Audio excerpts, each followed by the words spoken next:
Bonjour, François-Xavier Saintonge, expert au département santé des forêts. Je vais vous faire une courte présentation de la problématique des bioagresseurs exotiques invasifs. Donc, ce sont les insectes, les champignons, les nématodes provenant d'autres continents qui peuvent, dans certaines situations, donc, envahir certaines espèces d'intérêt économique en France.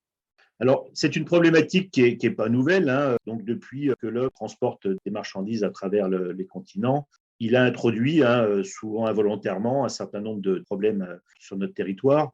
Donc, cette figure montre que le phénomène s'accélère depuis une vingtaine, trentaine d'années et devient une problématique montante. Par exemple, la calarose du frêne qui continue à générer des grosses mortalités de frêne sur les territoires, la pyrale du buis qui entraîne également des mortalités de buis importantes. Alors, cette problématique nécessite une organisation mondiale européenne dont l'objectif est la surveillance. Donc, le département santé des forêts a la charge de la surveillance des organismes exotiques envahissants pour la France, une obligation d'échange d'informations et puis une obligation de lutte. Et la lutte, pour être efficace, doit être la plus précoce possible, d'où la nécessité d'une surveillance extrêmement fine de ces sujets. Donc, un certain nombre d'organismes sont des organismes de quarantaine prioritaires. L'Europe a considéré qu'ils étaient particulièrement impactants pour les arbres forestiers à l'échelle européenne. On peut citer le nématode du pin ou des foliateurs d'Androlimus sibiricus qui affectent les résineux. Donc, cette surveillance est organisée tous les ans de manière fine sur l'ensemble du territoire européen.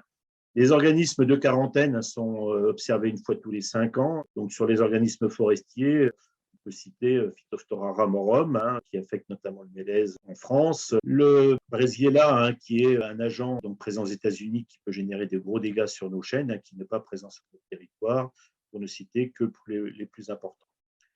Les organismes réglementés non de quarantaine sont des organismes qui concernent les pépinières.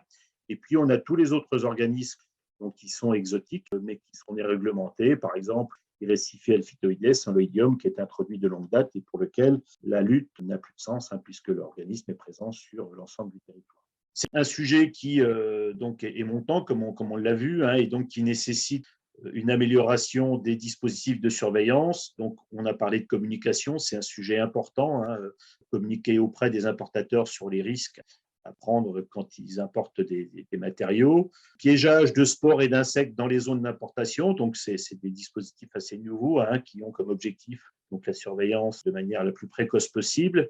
Et puis la notion de pépinière sentinelle, donc le principe est de planter des végétaux soit chinois, soit européens sur les différents territoires et de surveiller très finement, sur des plants qui sont évidemment non traités, non protégés chimiquement, les organismes qui peuvent apparaître et qui pourront donc alimenter les listes de surveillance sur le long terme. Donc tout ça pour conclure à un risque majeur et un risque sur lequel l'incertitude domine. On dit toujours que celui qui va arriver, c'est celui qu'on n'attend pas, et risque qu'il convient de réduire dans les années à venir grâce à ces méthodes innovantes.